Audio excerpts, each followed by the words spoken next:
Hey everybody, Smooth Terrorist back once again, and I've got a video here from a young man named Kizima Blog. I hope I'm pronouncing that right. And the video is entitled "A Question for the Smooth Terrorist (parentheses FakeSagan) on Anarchy." And before I get to the topic of the video, you said at the beginning of the video that you're not sure whether to call me FakeSagan or the Smooth Terrorist. Yeah.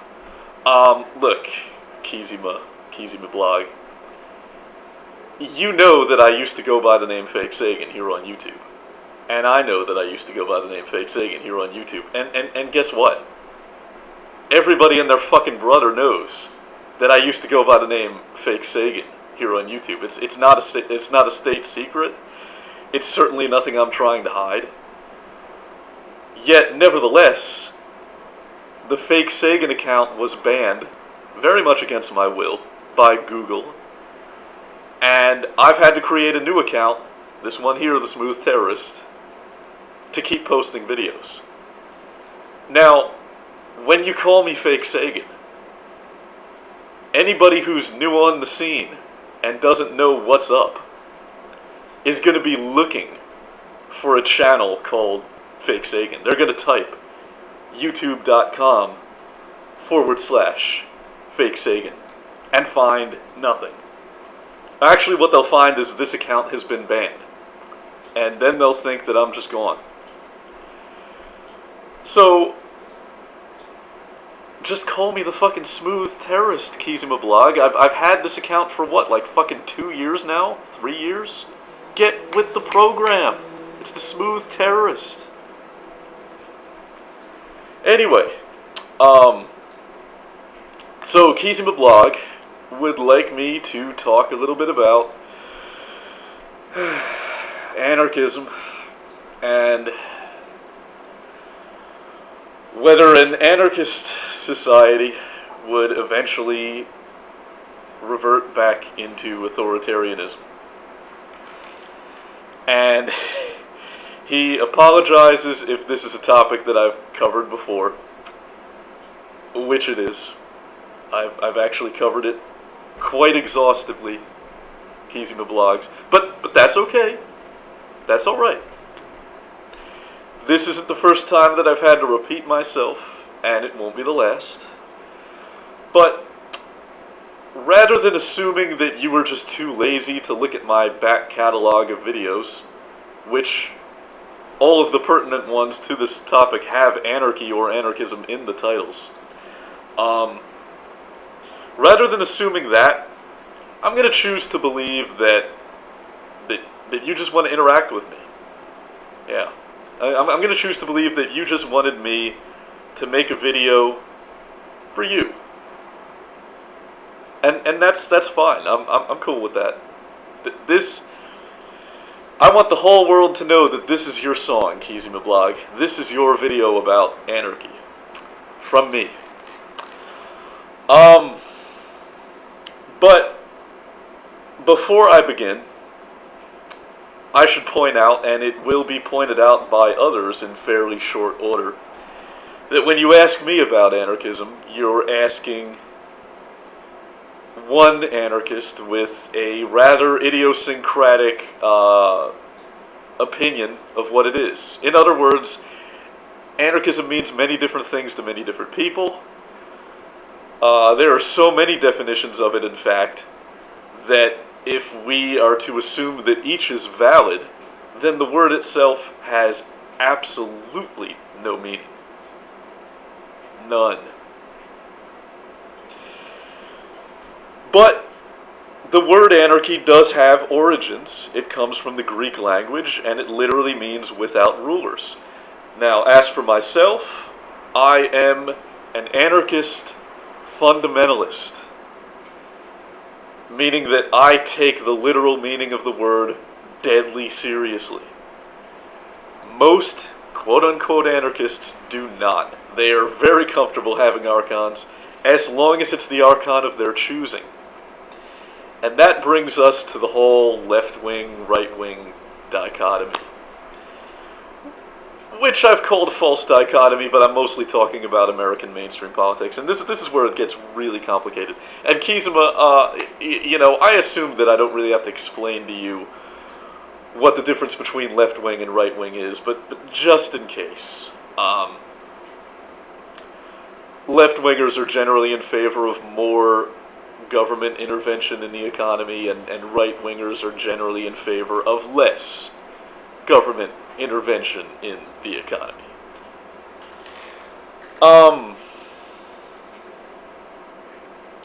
Now it's considered by some, and in fact it's the mainstream academic opinion that anarchism itself is part of the left-wing political spectrum. And I hold that that is bullshit. Pure bullshit. Now, I'm not saying there aren't left-leaning anarchists. Oh, there absolutely are. Anarcho-syndicalists. These guys are basically just commies. They're commies with an edge. They're commies who wear these on their face and smash up bank windows. There you go. But there are some very right-wing anarchists, too. The anarcho-capitalists. These guys, essentially, they're monarchists. And it would really piss them off to hear me say that, but there's the truth. You know, truth hurts, guys. But let me tell you a little bit about what anarchism means for me, and we'll get to the whole anarchist society thing in a minute. Okay? There's a website, perhaps you've heard of it, called, I think it's called The Political Compass, where you take a test and they rate where you fit in on this grid. And it's a grid that's divided into 4 sections. Now, the creator of that site espouses the opinion that the left-wing, right-wing dichotomy really doesn't work, and it doesn't hold up anymore. And, well, that's kind of true. I mean, really, no description of the way the world works is 100% accurate, as any honest scientist will tell you. I mean, take, for example, Sigmund Freud's model of consciousness. Is it completely accurate? No. But is it a useful tool for helping us examine the world? Yeah. Now, what about Karl Marx's class analysis? Is it completely an accurate representation of reality? No. But is it a useful tool to help us think in a more analytical way? Yeah. What about Newtonian physics? Is it a completely accurate representation of reality? No. But does it help us to think more analytically and better understand the world that we live in? Yeah. You know, the fact that no secular humanist, and for that matter, no communist, wants to admit is that science doesn't have anything to do with the concept of truth. Nothing whatsoever. Okay? Concepts like truth are better left to a guy like Socrates. It's bullshit. It's airy-fairy, pie-in-the-sky nonsense. Okay? Science isn't about truth. Science is about coming up with the best and most useful explanation of the way the world works. And it's very much about recognizing that you will never reach absolute truth. And if you think you will, if you think the time's going to come when all the answers are going to be known, that's not science. That's state religion, communism, secular humanism, new atheism, whatever the fuck you want to call it. It's malarkey is what it is, Kizma. But the point, you know, I've been on a tangent here. The point I was making is that the political compass guy, he's not really right. The left-wing, right-wing thing, it's actually pretty damn useful. I don't think it's outlived its usefulness at all. It's a pretty good, I mean, you can you can pretty much file every political philosophy that has ever existed somewhere on that spectrum. They all fit in the scale somewhere. Okay. But for a guy like me, I recognize that both right-wing political philosophies and left-wing political philosophies are inherently flawed from their very inception and doomed to failure.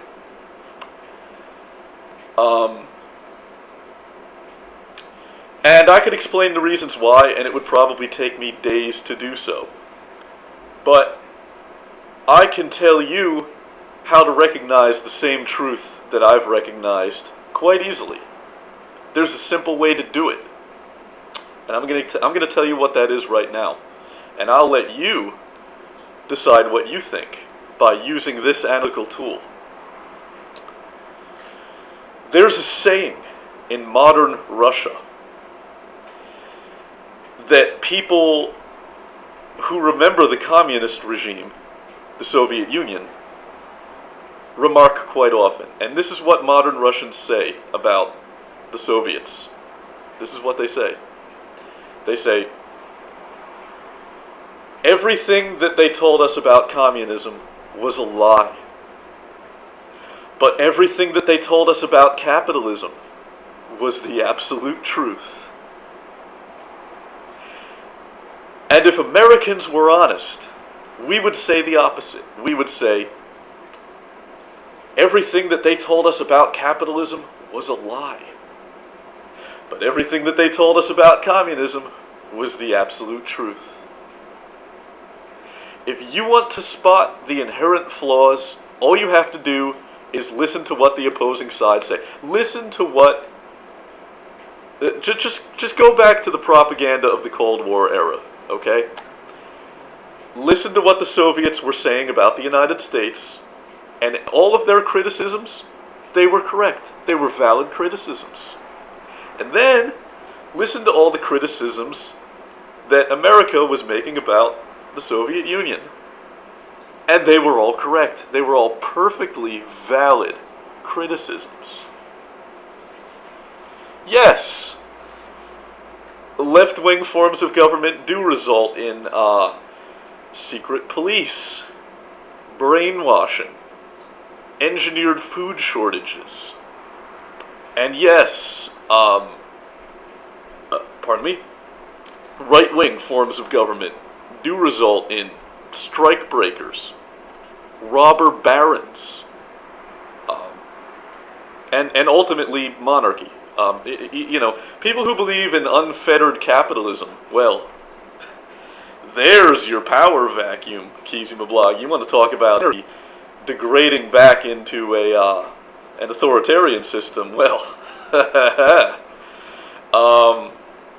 that's essentially the formula for laissez-faire capitalism. You know, wealth is going to accrue somewhere, and when you have capital, it's a lot easier to get more.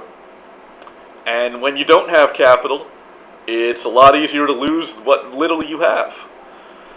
So, if you believe in unfettered capitalism, in fairly short order, you're going to hail to the king. And if you believe in communism, in fairly short order, you're going to live in George Orwell's 1984. Now, I don't know about you, Kizima Blog, but neither of those options seem terribly appealing to me. In fact, I'm going to have to go out on a limb and say that they both suck. And anarchism is my way of saying to the world, I see through this bullshit. It's little more than that.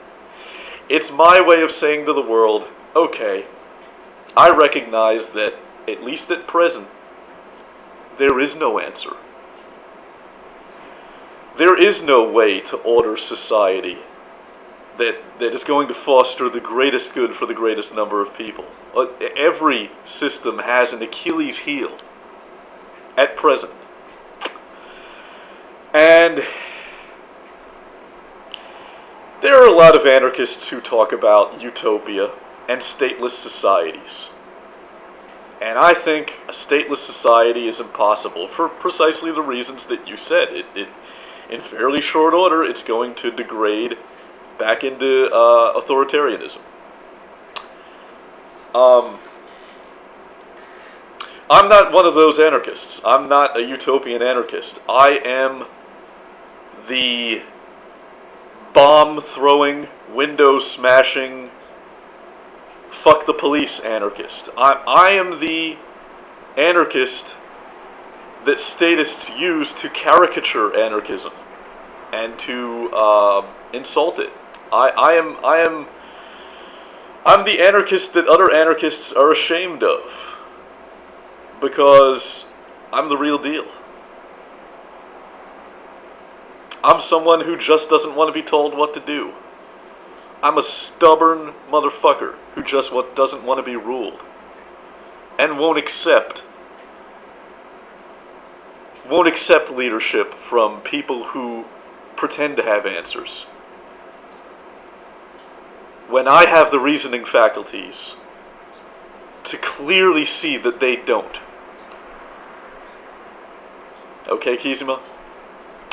Now, let's talk a little bit about why both left-wing and right-wing political ideologies have a fatal flaw. Well, the answer is pretty simple.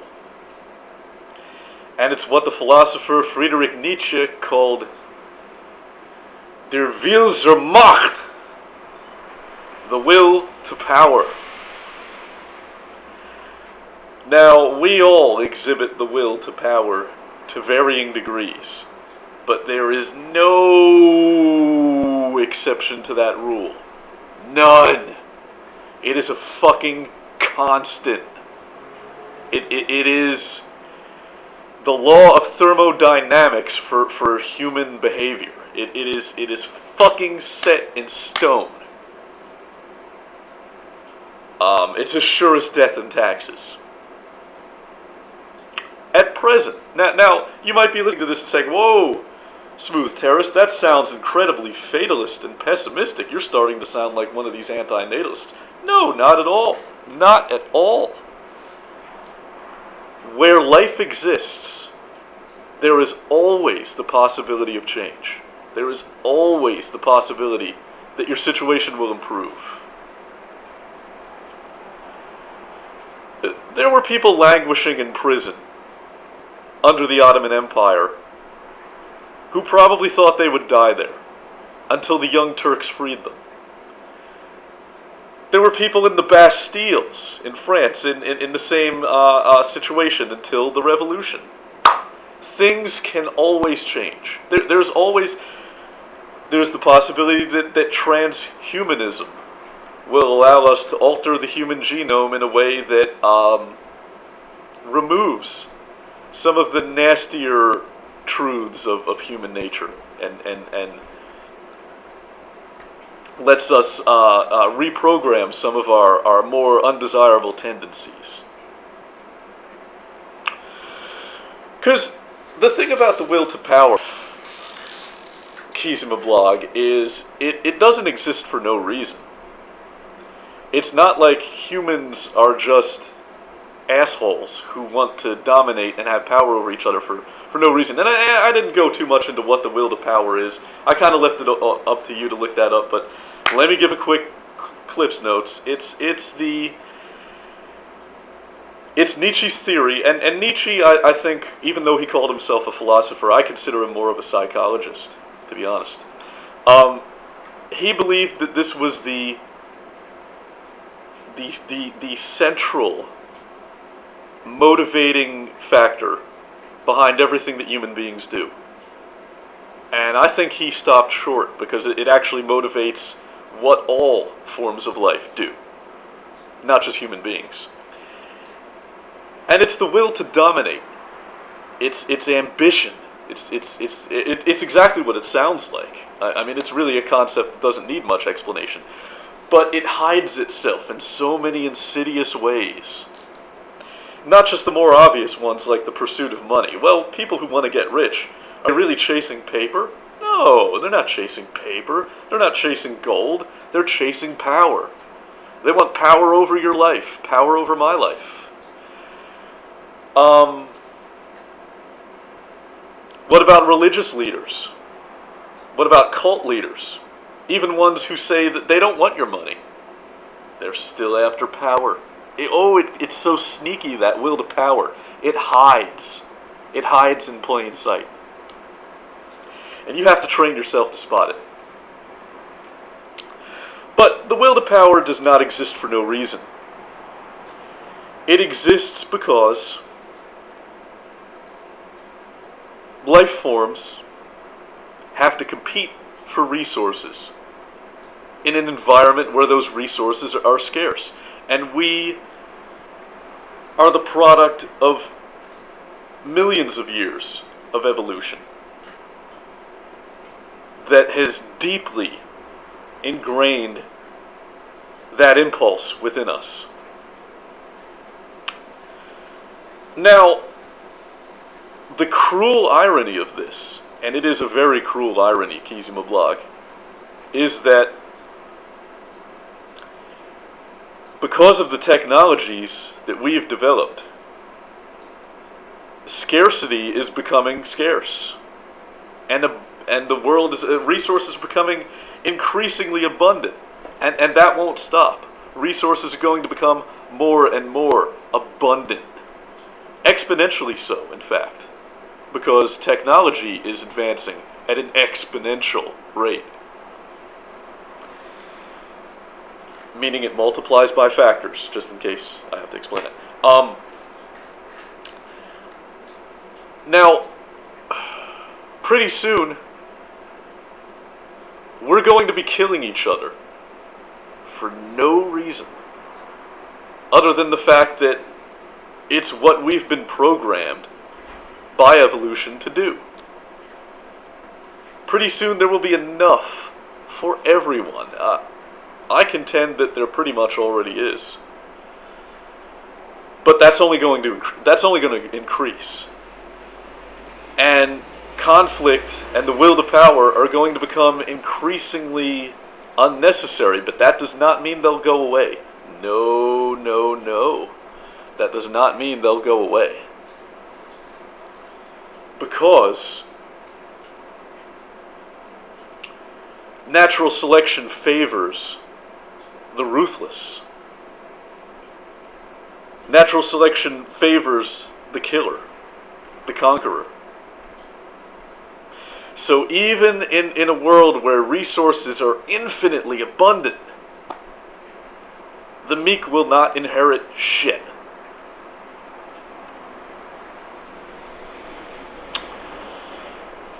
Anyway, Kizima Blog,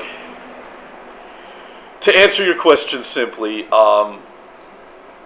yes, an anarchist society, a stateless society without hierarchy, would quickly degrade into authoritarianism, as they always have. But not necessarily as they always will. There is a possibility for change. I don't know if we'll see it within our lifetimes.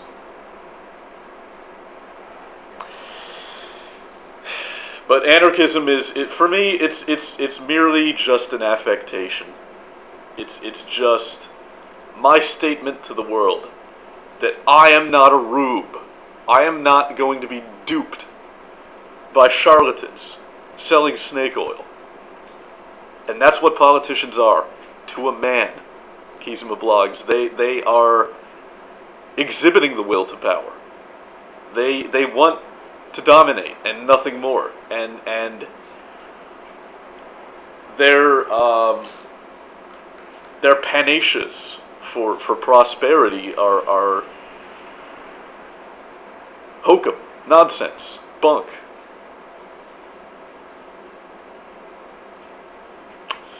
I hope that answers your question. This has been The Smooth Terrorist. And if you enjoyed this video, then download it, re-upload it, mirror it, parody it, make it your own, because the Uber mention at Google cannot censor me unless you let them. Keep it smooth.